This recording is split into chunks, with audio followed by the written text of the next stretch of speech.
the discussion and the heart of this beautiful, pure devotee, Srimati Kunti Devi. We, in the morning sessions, at least during these days, we go through the teachings of Queen Kunti, prayers of Queen Kunti, that's the next chapter. But what is actually, they made a compilation too of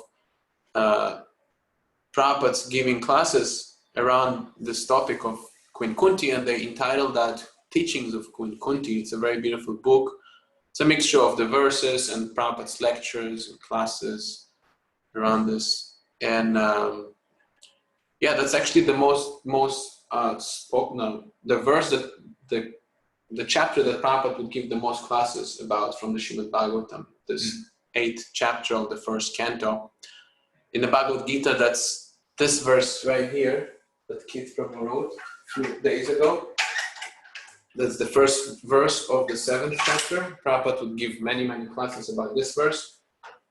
And in the Srimad Bhagavatam, there'll be specifically this chapter. There's so many great teachings and so many wonderful pastimes are described here. Both a lot of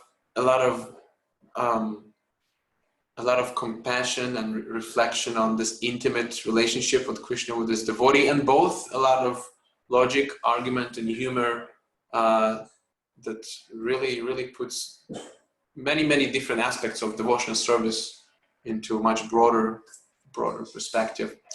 And we are on the 31st verse, and usually how we do it, I think Kathleen, that's maybe your first time with us here on the teachings of Queen Kunti sessions. Usually we just like read the verse, we recite the Sanskrit together, and we kind of skip the word to word, and we just go through the transliteration, the translation, and the purport. We just interchange. If someone would like to read, he's very welcome, and especially if someone has something in the heart he would like to share, that's especially welcome. It's even a little bit pushed to do. So let's go and dive deep. And just before we can recite the invocation to Srimad Bhagavatam, this mantra that Dhruva Maharaj, I think Dhruva Maharaj was it, he received from Narada Muni. Om Namo Bhagavate Vasudevaya. Namo Bhagavate Vasudevaya. Om Bhagavate Vasudevaya. Namo Bhagavate Vasudevaya. Om Namo Bhagavate Vasudevaya. Om Namo Bhagavate Vasudevaya. Okay, so this verse reads as follows. Gopi Adade. I'm sorry, I missed the chapter. I missed what you said is the chapter. Yes, it's first canto, 8th chapter, number 8, and text number 31. Okay, thank you. 31. Okay, got it. Yesterday, during the evening session, something really new came to my mind, I wasn't aware of that at all, that every type of mantra, not just that it has a specific number of syllables, but it has a specific tune that it's sang by, and I never knew about it. And it's like very revealing how little I know about Krishna consciousness. Do you know, Kathleen, how to chant this verse? Let's see, let me look. I think it's like a 12 syllable or 14 maybe. Okay, I'm on the internet, but I can get my hard copy, my book, actual book. When you went to India, Kathleen, did you go to like a music school there? 8:31. 8, 5. Now some devotees, they do that. So. That's interesting.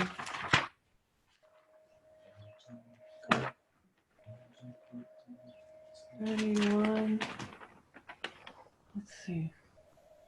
I don't remember the tune now that I'm reading it. Well, we can just freestyle. Gopi adadat vai krita. What text is it again? It's 31. 31. Gopi adadet vai krita gasi damnatavat yete desharo kalina gyana sambramakasham karam ninye baya bhavanaya shritasya samam vimodhanyanti viharapi yad bhavati. Maybe it's the Brahma Now we repeat it? No, I think it's too long for Brahms. We can just read along, or if you would like, you can repeat. Yeah, that would be nice. The tune doesn't sound familiar at all. Is it different than? I have no idea what's the tune. Just yesterday I discovered that there are tunes. I thought Yeah, Dhira Govinda's tune is different, but Yeah. okay. How many syllables are there? Okay, let's count. 1, 2, 3, 4, 5, 6, 7, 8, 9, 10, 11, 12, 14. So it'll be Chintamani. It was right. Oh my God. Okay. Okay. Go. 14 syllables. Gopi adadet vai krita gasi damatavat yete dasharo kali la gyana sambalta maksham vakartas ninyabaya bhavanya shristya samam vimohayati bir apiyan vibhati. 14 syllables, same tune as Brahma Samhita. Okay, Okay, nice. Yeah. Kit was right. Okay. Translation. My dear Krishna, Yashoda took up a rope to bind you when you committed an offense, and your perturbed eyes overflooded with tears, which washed the mascara from your eyes. And you were afraid, though fear personified is afraid of you. This sight is bewildering to me. Purport by His Divine Grace, A.C. Bhaktivedanta Swami Prabhupada Ki Jai. Right. Here is another explanation of the bewilderment created by the pastimes of the Supreme Lord. The Supreme Lord is the supreme in all in all circumstances, as already explained. He is a specific example of the Lord's being the supreme and at the same time a plaything in the presence of his pure devotee. The Lord's pure devotee renders service unto the Lord out of unalloyed love only. And while discharging such devotional service, the pure devotee forgets the position of the Supreme Lord. The Supreme Lord also accepts the loving service of his devotees more relishably when the service is rendered spontaneously out of pure affection, without anything of reverential admiration. Yeah, I kind of connected to this, like a interesting point, like, because I mean, in religion usually, right? It's like you have to follow. Like I saw many times on my channel, I have like interfaith conversations, and it gets to like usually like the other side they'll try to like bring it to which religion is better or whatever. But I usually just kind of take it more. Ours is better because of this point specifically. That's not where I wanted to go, but I usually try to take it to the humorous point that like why, like what's God's relationship, what God's dynamic with following rules, following regulations, and my question usually would be to like other religious or spiritual circles, like, is God obliged to follow anything? Or is God obliged to follow, let's say, the 10 Commandments or whatever? And this is, it's like an interesting light for me because it brings the notion that it's not just God is not into that. Even like we on the perfectional stage, it's like, it's not the center of like the pivot of like our love to God, how much we're rigid in our practice or whatever. Actually, how much we're spontaneous. That's what captures God. That's kind of what I get from you. What was moving for you, Kathleen? Because I kind of sense that. Yeah, for me, it was more like we don't have to revere him. We can just have fun with him and have affection. without the reverence. So like having him on the same level, it's almost like just being with as opposed to looking up to, is what I was getting from it. Being with as opposed to looking up to, yeah. With like more like equal or like friendly or like intimate. Yeah, maybe, yeah, like just friendly and intimate as opposed to like looking Reverential. up to him as a separate, maybe it would create separation to be in reverence. Mm. Yeah, I mean, you cannot do that if you consider God to be this big, all like the greatest and Higher, way higher than you. Mm-hmm. yeah. I guess that's why Prabhupada kind of mentions how the devotee forgets the position of the Supreme Lord. He forgets, and it's funny because we forget too, right? I mean, I don't realize that God is God. Yeah. Otherwise, I will not think myself as God. But I think they don't consider themselves as God either. So maybe that's the difference for them. Yeah, it's getting lost in the pure affection so Yeah. that it creates more closeness is what I'm getting from this sentence. More intimacy, more closeness. Oh yeah, I heard in a Prabhupada class about the guy went to meet the mayor or something like that, and he was waiting outside and waiting, and it's something higher than a mayor though. It's more than like a. Some devotee went to meet the mayor, or yeah, okay, of the town or whatever it is, magistrate or somebody in a high position like that, influential position. And he was waiting outside, and going through all these obligations, and then finally he was just like, "Man, what's going on here?" And he opened the door and looked in, and he said, and he had become a horse for his grandchild. The grandchild was riding around on him on his back and on it as like he was a horse, you know. Mm. And he said, "This is I can't remember, but he said this is love, you know." And so I just thought it was funny. Yeah, he saw how the mayor let go of his role as a mayor. Yeah. With his child. Yeah. Yeah, and became the horse of the kid, you know. So it's, in one sense, yeah. Anyway, it was pretty funny. You could hear everybody in the background laughing, you know. Yeah, I recall a story like that from Prabhupada. Thank you for sharing it. Yeah. Kathleen, would you like to continue reading? Generally, Okay. the Lord. I'll finish. Sure, why not? Yes. So generally, so for those who joined recently, we're in reading text 31 in chapter 8, canto 1, and we're in the middle of the purport. Generally, the Lord is worshipped by the devotees in a reverential attitude, but the Lord is meticulously pleased when the devotee, out of pure affection and love, considers the Lord to be less important than himself. The Lord's pastimes in the original abode of Goloka Vrindavana are exchanged in that spirit. The friends of Krishna consider him one of them. They do not consider him to be of reverential importance. The parents of the Lord, who are all pure devotees, consider him a child only. The Lord accepts the chastisements of the parents more cheerfully than the prayers of the Vedic hymns. Similarly, he accepts the reproaches of his fiancés more palatably than the Vedic hymns. When Lord Krishna was present in this material world to manifest his eternal pastimes of the transcendental realm of Goloka Vrindavana as an attraction for the people in general, he displayed a unique picture of subordination before his foster mother Yashoda.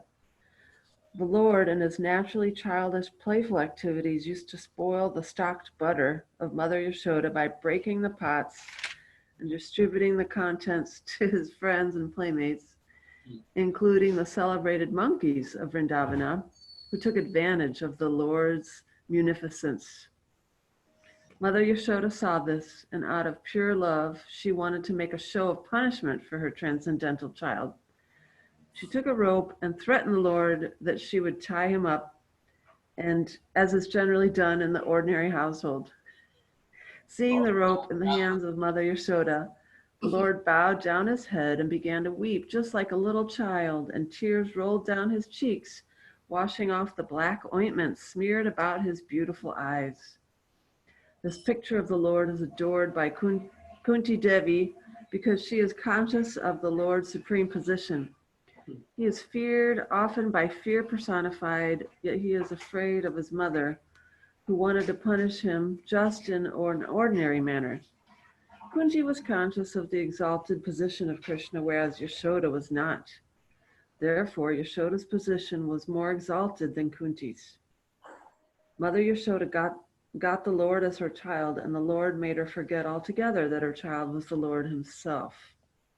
If Mother Yashoda had been conscious of the exalted position of the Lord, she would certainly have hesitated to punish the Lord, but she was made to forget this situation because the Lord wanted to make a complete gesture of childishness before the affectionate Yashoda. This exchange of love between the mother and the son was performed in a natural way, and Kunti, remembering the scene, was bewildered, and she could do nothing but praise the transcendental filial love.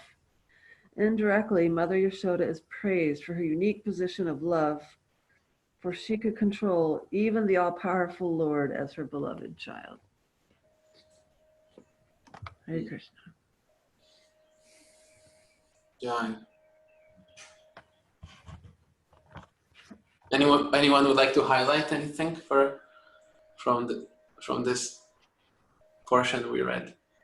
One thing I want to highlight is like the word genuineness came to me. Like in Sattva-tov, we learn a lot about like warmth, empathy, and genuineness. And the word genuine means to be with someone as a pure,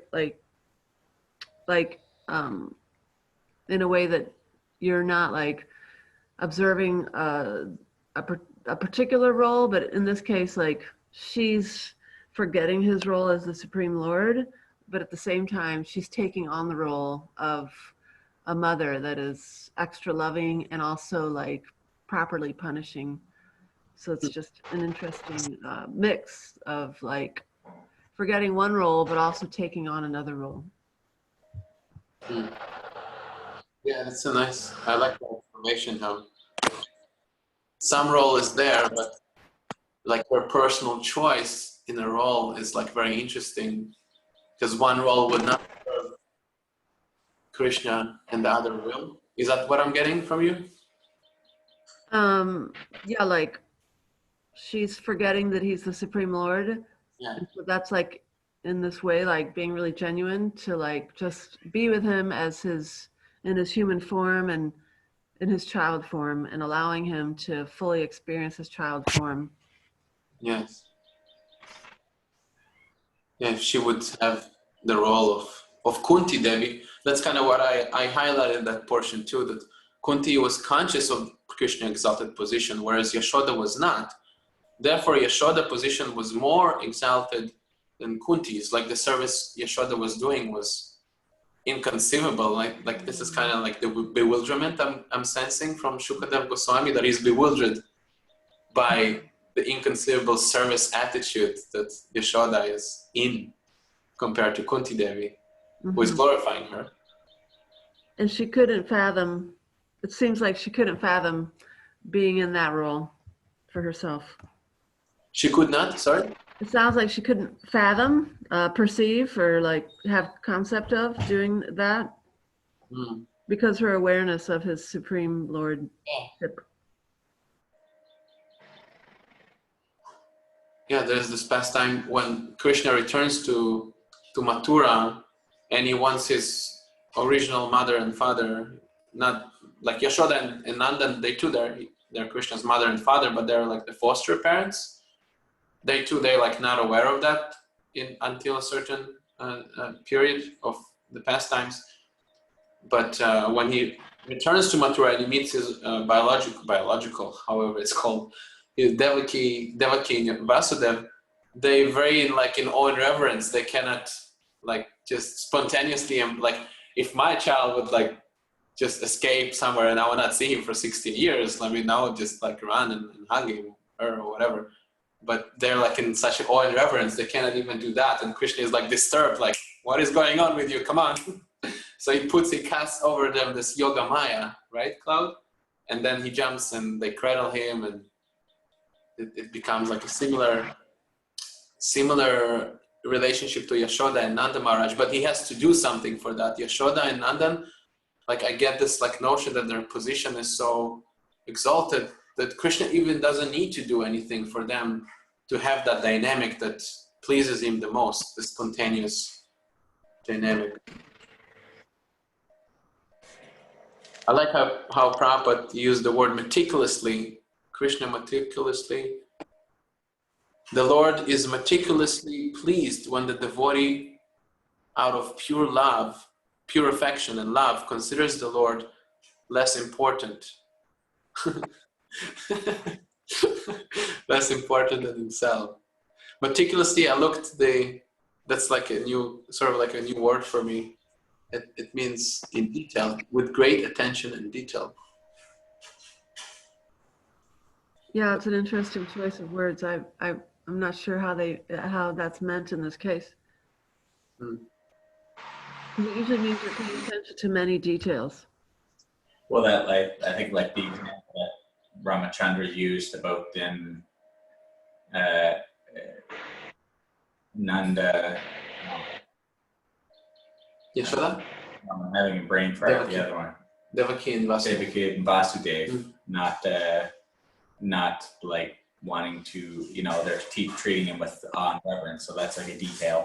That would be like it's very obvious, but it's kind of like a subtle detail in the way that they're relating to him. So he was attentive to that and wanted to put that aside and have more, like the mood. Yeah. It's like very subtle and almost not visible, but you sense that this is maybe the meticulous approach that God has with us. Like he is looking at really our heart. What is our mood with him? Our nature. Yeah, to even be able to be on their level of the way that they're seeing him in that awe and reverence is like far more detailed than far more subtle realization than we have, right? So then that difference to be able to go from the way that they are to Mother Yashoda and Nanda is like, a very meticulous, in that sense would be considered quite meticulous detail, Like they say God is in the details, so maybe that's what you're connecting to. Yeah, well, in the story, it seems it's very obvious, but in realization, it's I imagine it's quite a subtle detail. Yeah. Krishna is meticulously addressing. And meticulously pleased. Because of their once that detail is dealt with, then he's able to have a full relationship with them, unhindered relationship with them.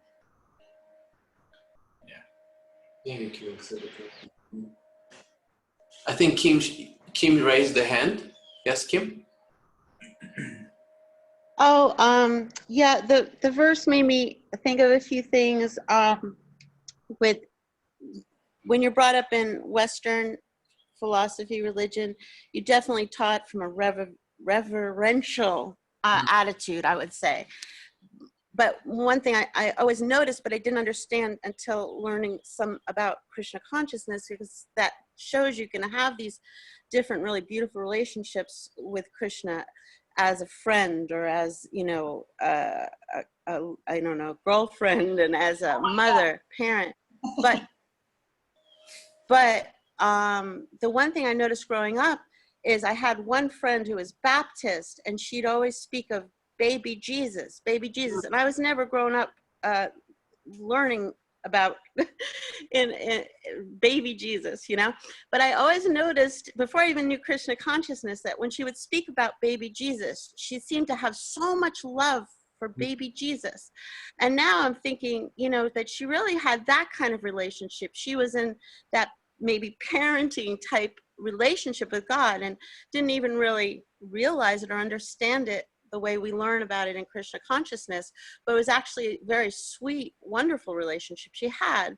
Yeah. So anyway, I just brought that around to me that, it's just a sweetness that you learn through Krishna consciousness that you really maybe don't in a lot of other philosophies. So I appreciated that. Yeah, you notice how this rasa, the different flavors they exhibit themselves in other spiritual paths, although they not directly speak about that God can be your son or friend or lover, Yeah.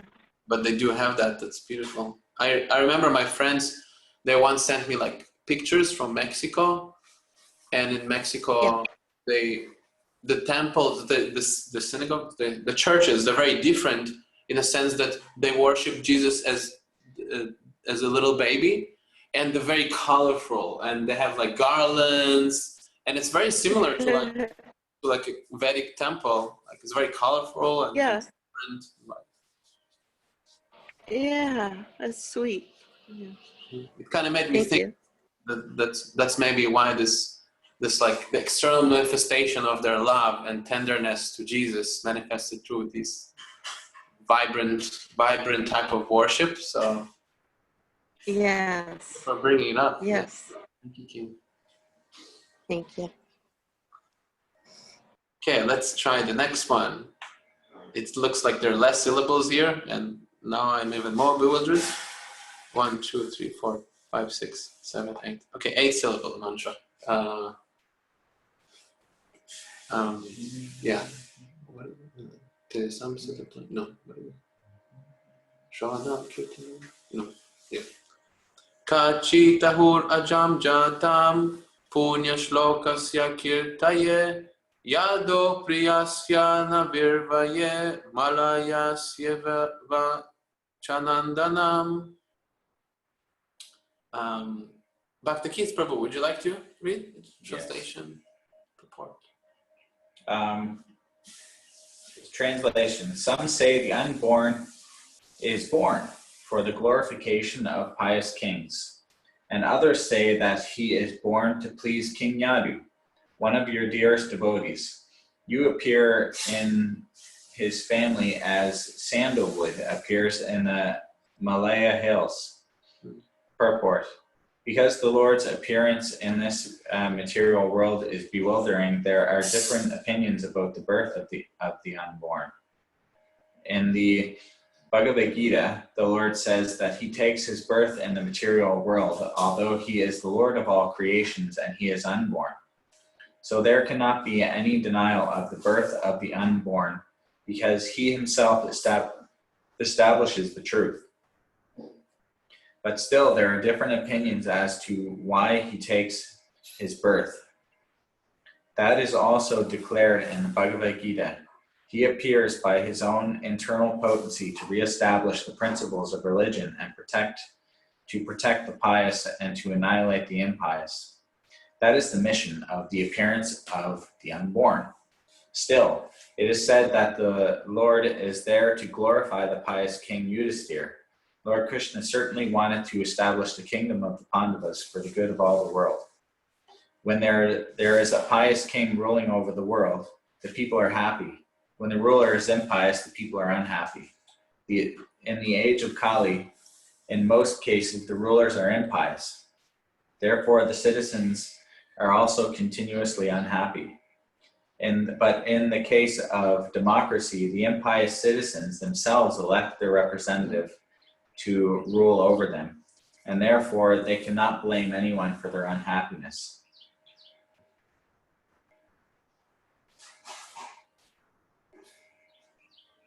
Yeah. Very impactful message for the people of America presently, I guess. Well, not everybody. You know, some people like the president that's here, and some people don't. Therefore, Maharaj Yudhisthira is meant here to be glorified by Lord Krishna. He had also glorified King Yadu, having taken his birth in the family. He is known as Yaduvira, Yadunandana, etc. Although the Lord is always independent of such obligation. He is just like the sandalwood that grows in the Malaya hills. Trees can grow anywhere and everywhere, yet because the sandalwood trees grow mostly in the area of the Malaya hills, the name sandalwood and the Malaya hills are interrelated. Therefore, the conclusion is that the Lord is ever unborn like the sun, and yet he appears as the sun rises on the eastern horizon, as the sun is never the sun of the eastern horizon. So the Lord is one son, but he is the father of it. Okay, let me read this again because I kind of like not really paying attention. Okay. Then pious citizens themselves elect their representatives to rule over them, and therefore they cannot blame anyone for their unhappiness. Maharaj Nala was also celebrated as a great pious king, but he had no connection with Lord Krishna. Therefore, Maharaj Yudhisthira is meant here to be glorified by Lord Krishna. He had also glorified King Yadu, having taken his birth in the family. He is known as Yadava, Yadavira, Yadunandana, etc. Although the Lord is always independent of such obligation. He is just like the sandalwood that grows in the Malaya hills. Trees can grow anywhere and everywhere, yet because the sandalwood trees grow mostly in the area of the Malaya hills, the name sandalwood and the Malaya hills are interrelated. Therefore, the conclusion is that the Lord is never unborn like the sun. Is ever unborn like the sun, and yet he appears as the sun rises on the eastern horizon. As the sun is never the sun of the eastern horizon, so the Lord is no one's son, but he is the father of everything that be.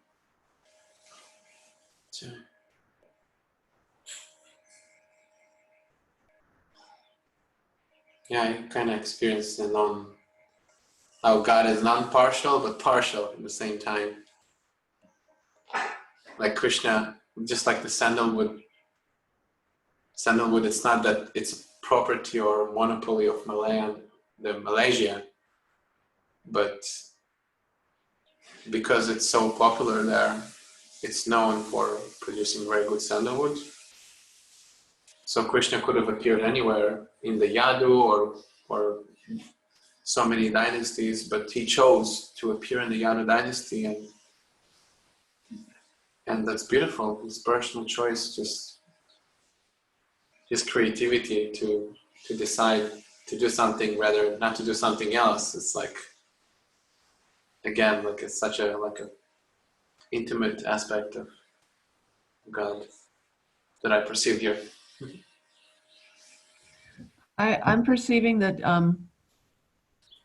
we're being encouraged not to get confused and not to over identify him in a particular material position, and that he's independent of it, and to remember, like, to remember that he's like the sun, and that, like, just because the sun is rising over the eastern horizon doesn't mean the sun belongs to the eastern horizon. That's just a matter of our current circumstance in this human body on earth that makes us believe that they're related, but he's so much bigger than that and so independent. So it's like a reminder. It's an invitation to remember this truth. Well, thank you for that, Kathleen. Yeah, you hear like a reminder of not considering God as our property or a monopoly. Or not consider him relative to the earthly position that we're in, but so much bigger. Yeah, and both are true, like you said. Like it's the two things coexisting. In Israel, many times the first question, or not just in Israel, but many many places that people already believe in God, they would usually ask me, so which God do you worship? In Israel, it's just very common because so many people are religious there, openly religious. So many times they would ask me, which God? Which God is that? The blue God? The elephant God? Yeah. The Jewish God? The Christian My God? God. Yeah. And yeah, I usually like I'm bewildered by this question because for me God was never like a property of anyone, even before I was really like practicing anything in regards to faith or spirituality. Yeah, it always seemed bewildering, like why you consider God your God. Yeah, or I like that one that he says about the sun. Well, I mean, I heard Radha Swami quote this. I don't know if Prabhupada's used it specifically, but saying about the sun has different names in different places. In you know, in Mexico they call it Sol, and Vedic they call it Surya. Another place they call it Soleil in French, right? So in different places they have a different name for the sun, but it doesn't mean that it belongs to that place because they have their name that they put on it. Yes. The sun is the sun. It's there for everybody, you know. It is actually, Prabhupada uses that example to connect with the theological department in Los Angeles. There's a famous video in the Acharya series, and Prabhupada holds a rose. Prabhupada is like really like a king, like in the scene, and one of the theologians, he asks, one of the professors, he asked Prabhupada, what makes you so sure and convinced that the God that Jesus speaks about is the same God that the Bhagavad Gita speaks about? And Prabhupada just very simple, well, this rose, let's say, so this rose in India it means this, in Czech Republic it means that, but the object doesn't change. I think like Radha, that's fine. Yeah. So yeah, Prabhupada gives a very similar explanation. Yeah. The object doesn't change just because I call it in a different name, right? So it's when you shared your story, Ramachandra, I had this vision of like the different representations of God being like pulled down with ropes, when people are trying to put God in different boxes. Like the blue God is this, the Jewish God is that, the Christian God is that.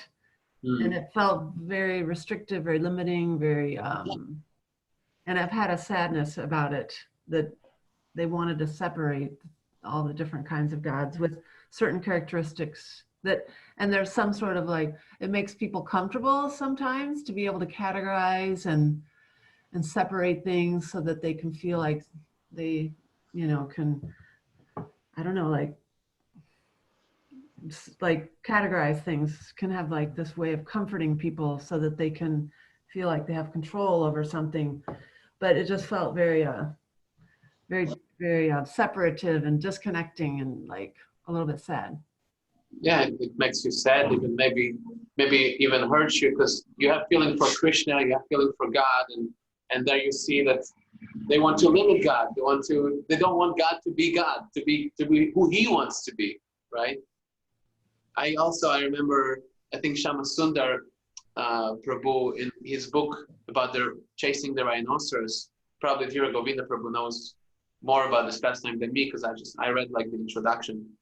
But he mentioned that there was like a church, like an alternative church in San Francisco, and they had sort of like an exposition of how God would look like, and different artists would come and they would try to depict God.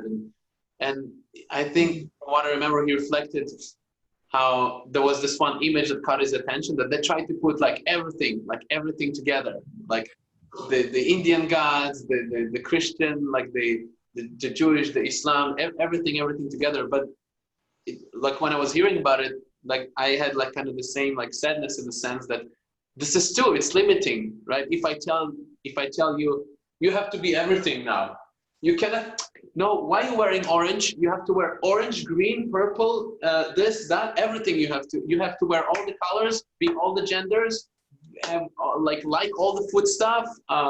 This is too, it's limiting. if someone bereft of his personal choice, it's the limitation. It's kinda- Yeah, I appreciate that. Frankenstein God. Yeah, Frankenstein. Yeah, you got everything and nothing, right? Yeah. Like this impersonalism kind of, like that's what I get from this notion. It's like impersonal and it hurts. It hurts that God cannot be a person. Why? Like, why he cannot do this and not that?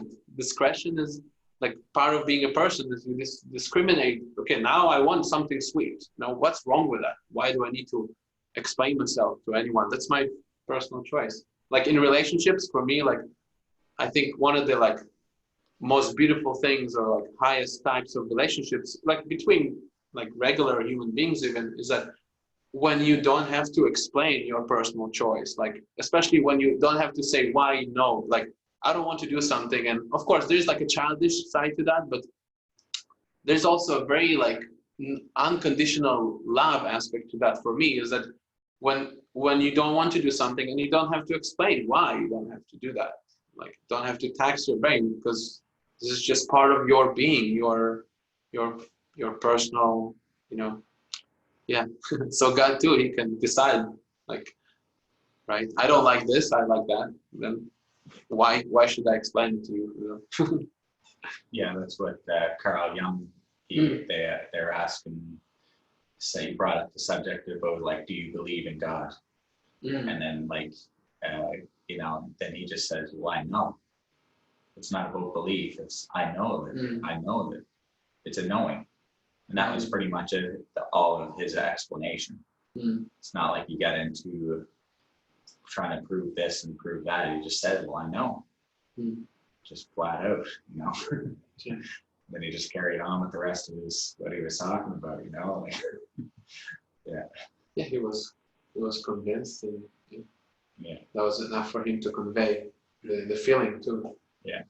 Well, I also I like this, what I assessed the situation was when I read the teachings of Jesus, that he says a good tree cannot produce bad fruit, a bad tree cannot produce good fruit, and then and he makes a reference to they have eyes but they see not, they have ears but they hear not, they have tongues but they speak not. The trees. People, talking about people. Okay. So that's what I integrated that in my life. Like, okay, so people say this, that they have a monopoly on God. Well, then I just honestly look in the world. Oh, and there's another one that from the Tao Te Ching. It's called silent observation. It's just to blankly observe things as they are, without any thought or opinion or anything. It's just to look at it plainly. Then I took from that I could look in the world and see that the people that believe these things, that they have the monopoly on God. They think that anybody who doesn't go along with their faith is going to burn in hell forever. I can see 100% without that this way of thinking causes destruction in the world. It makes people insane, and it makes them harsh and judgmental, and causes conflict. Yeah, you can see the psychological effects on society in general, regardless if it's true or not. It has some effect, and you perceive that as. Yeah, it's very. If you just step back and just look, okay, well, there's some fighting between these two religions. Why? What's the cause? Okay? Well, this people. Then you can see. Well, they're saying that their approach to God is the right way, and they're saying that their approach to God is the right way, and then they're fighting over it. So, but God is if he's supposed to be the seed-bearing father, that connects everyone, love, then there's obviously some misunderstanding here, you know, otherwise they would be uniting, you know, they would be treating each other with love and not fighting each other. So it's just really obvious, I think, to anybody who is willing to not be willing to like seek the truth, you know. not just be like a mindless follower. Mm. Yeah. Yeah, to approach the truth. If you approach the truth, if I approach the truth from a sectarian thinking or paradigm, I would not be surprised if I run into contradictions. Yeah. Yeah. What? So say it again. Yeah, if I approach the truth from a sectarian.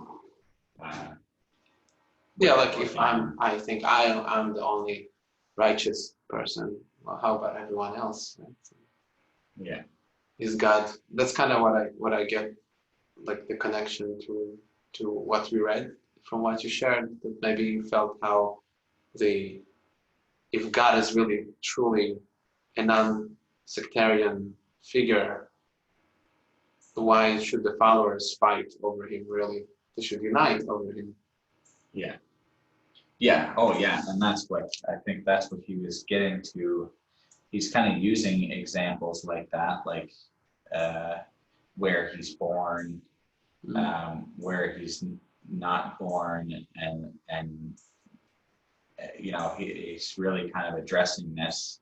And I was going to say that earlier on. He's also indirectly hinting towards there's like a sect, a belief in the Mayavadi tradition that Krishna is like the unborn within, something like that, right? Mm. So he's trying to say of how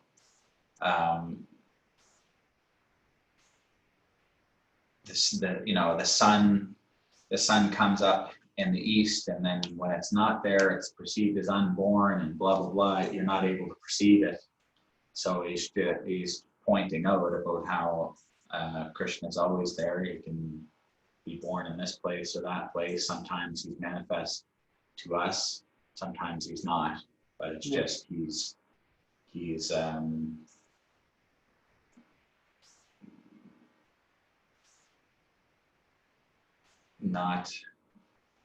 not fitting into, he doesn't have to fit into these designations, right? Like it says here, he doesn't have he's independent of such obligations, to be born in this place, to be part of this religion, to be manifest himself or not. Yeah, I think that's what Mother Kathleen, she was highlighting too. The sun, if the sun is rising from the east, it's not eastern sun. Yeah. Nice. Would anyone like to read the next? We can do the Sanskrit together, and then if anyone would like to read the verse. Apare vasudevasya devakiyam chito bhagyat ajastvamasya kshemaya vyadahaya cha suradvisham. Kim, did you read? Maybe you would like. Oh, she disappeared. I scared her. Maybe Rebecca or Prahlad or Patrick. Maybe Nalini. Maybe Nalini is there. Okay, or I can read. Others say that since both Vasudeva and Devaki prayed for you, you have taken your birth as their son. Hare Krishna. Thank you, Catherine, for joining.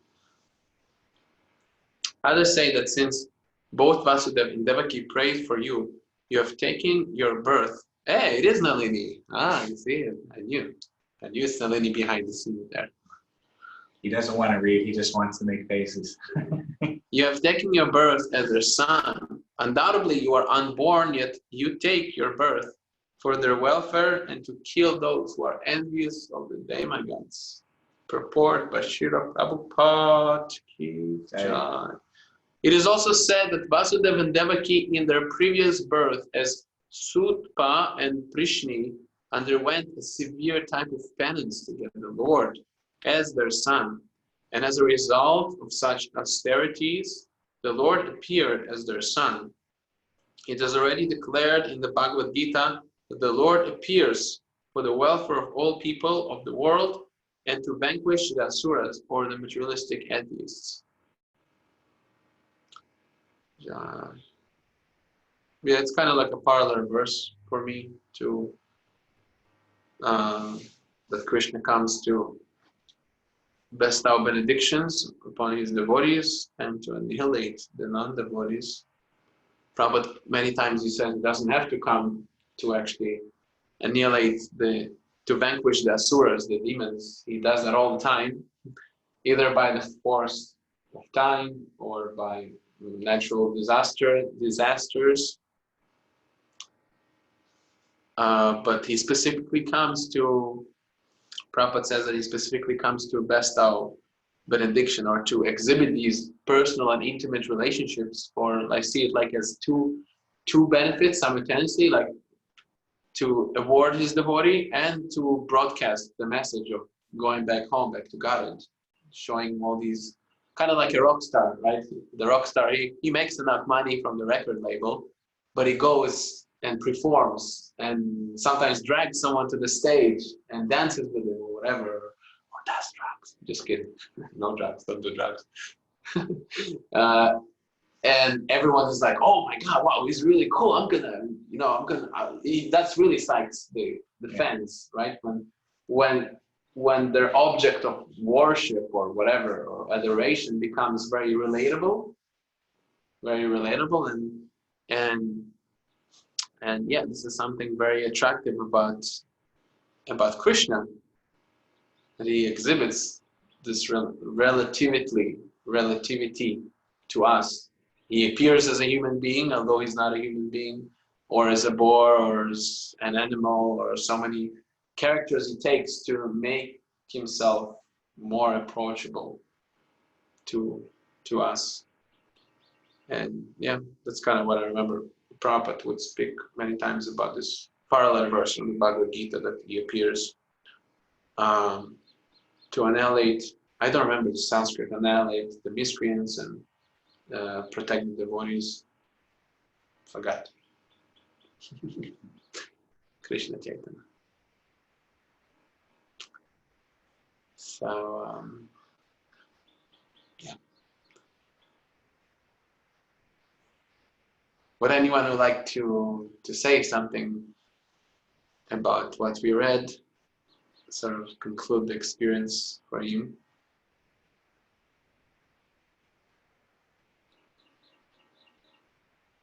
Maybe Nalini. Nalini, what is your favorite incarnation of Krishna? Which Krishna you like the most? You like Krishna as the boar? Or Krishna as the fish? Or tortoise? I like Krishna as Krishna. Spider-Man? What?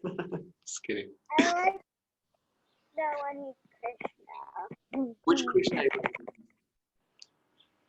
Nrsimhadev. Narasimhadev, oh my God!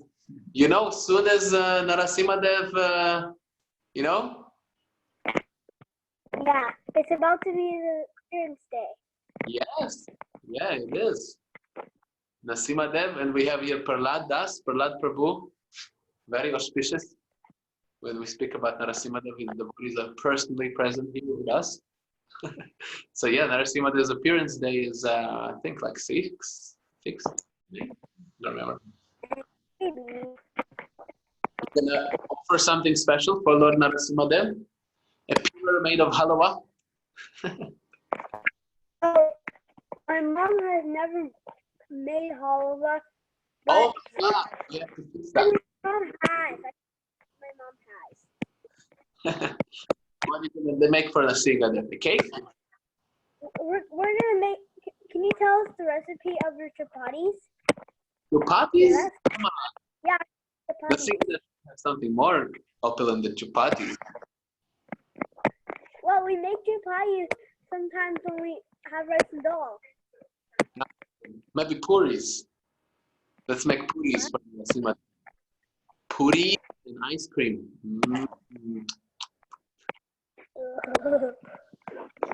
Pillar made of ice cream, and you're gonna lick it until it melts, and Narasimhadev will appear.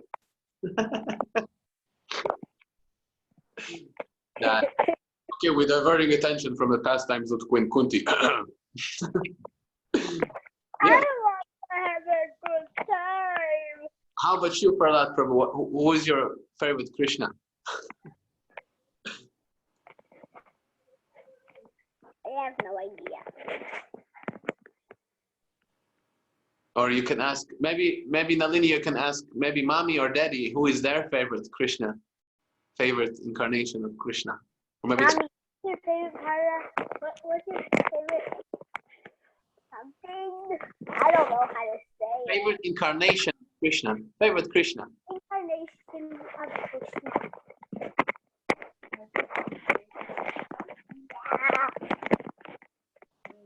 Or maybe it's Krishna himself. Amasundar.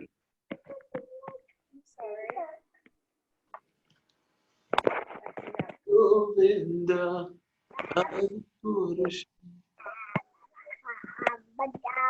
Results? No? My favorite Hey, Hare Krishna, Rebecca. Krishna, everyone. My favorite incarnation of Krishna. Well, I'm gonna have to think about this for a while, but the one that comes to me first is the boar.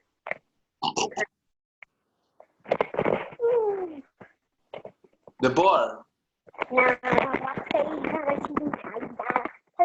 don't know how to do a flag. Nice. Okay. You have a favorite?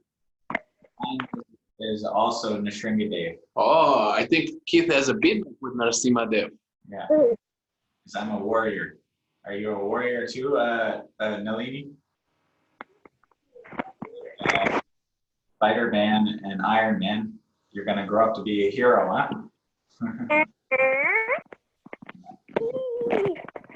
All the warriors like Nishringadev. I think my favorite is Lord Chaitanya. Oh yeah. Lord Chaitanya Mahaprabhu. You know why? Why? Because he eats a lot of prasadam. Love